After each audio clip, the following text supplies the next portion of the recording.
Hey guys, what's up? It's Rygar the Destroyer, and today we're going to be taking a look at ARC Trooper 5s from the Star Wars Vintage Collection. Now, before we get started, if you like this video and would like to see more, go ahead and hit the subscribe button. It's free, and it really helps out the channel. So anyway, let's go ahead and take a look at this guy's packaging. Here it is, pretty standard for the Vintage Collection.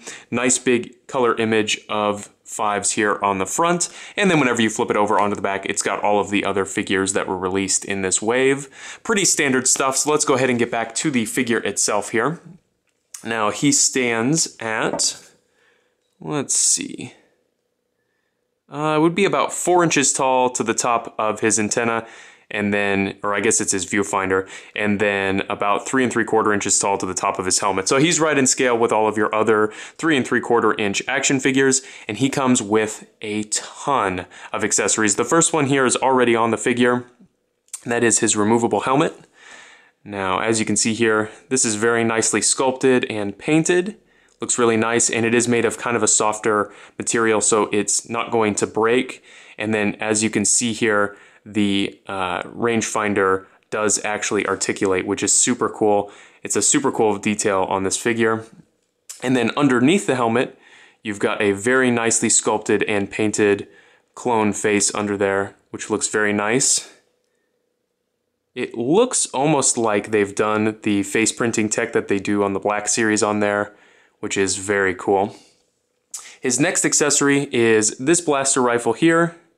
As you can see, this one has kind of a longer peg on it, and the reason for that is that you can plug this onto the side of the figure's backpack, just like that, and then pretty cool for storage. I do really like that, and then it doesn't have like an absurd peg because it still looks like the magazine of the weapon, which is pretty cool. His next accessory is this blaster rifle. Very, very nicely detailed on there, especially for how small this is. No paintwork or anything, but it does look really nice, so I do like this accessory. And then finally, he does come with 2 of these blaster pistols. They're so small, it's hard to show off on camera. Nicely detailed, no paintwork or anything on these again, but they're so small, it doesn't really matter. And then these do fit into the holsters on the side of the figure, which is nice, and they do stay in there nice, which is always a good thing for posability. Now, as far as articulation on this figure goes, it is very well done. There is one problem which we'll talk about, but overall very, very well done. So he's got a double ball peg in the head, which especially on a figure of this size is really nice. It gives you really dynamic posing, which I do really like. And then, you know, it's fairly seamless as well, which I do think looks nice. He has ball hinge shoulders. Excellent range of motion on those. They do swivel 360. Of course, you do run into his pauldron, but honestly, that's not Hasbro's fault. That's just part of the design. He has ball hinged elbows, or hinged elbows with a swivel, basically. Then he's got hinged wrists. As you can see there, the hinge runs vertically through the hand, and then a swivel. That's amazing on a figure of this size. And then he's got what feels like a single ball peg here on the torso. Excellent range of motion there. Very seamless, works incredibly well. When we get to the hips, there is basically a ball hinge in there. But unfortunately, because of the design of this figure, he's got this little like waist cape with all the pouches and stuff on it. You can't really use it that well. So basically, the way this works is you've got your hinge, you know, here, and then the peg runs up into the figure. So you can swing the leg forward, and then you can rotate that joint and kick it out to the side, pretty much anything you need.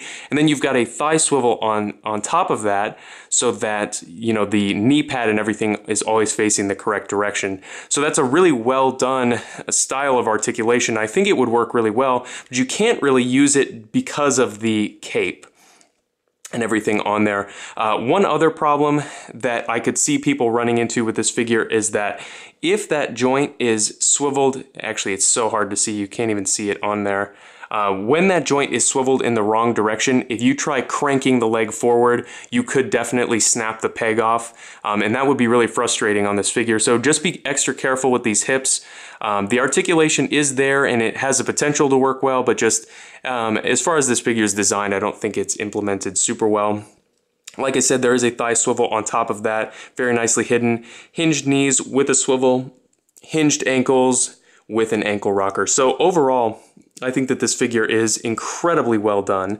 Aside from the small problem with the hips, I think it looks fantastic. It's well articulated. It pretty much has every feature that you would want on a figure at a much larger scale. But being shrunk down to the 3 3/4 inch size, I think it's amazing that they packed so much into this guy. So definitely recommend picking this guy up 100%. I think he looks awesome. He's well articulated, and he's definitely going to go up in value as the years go along. So anyway, if you have any comments or questions, please leave them down in the comment section below, and I guess I'll see you later.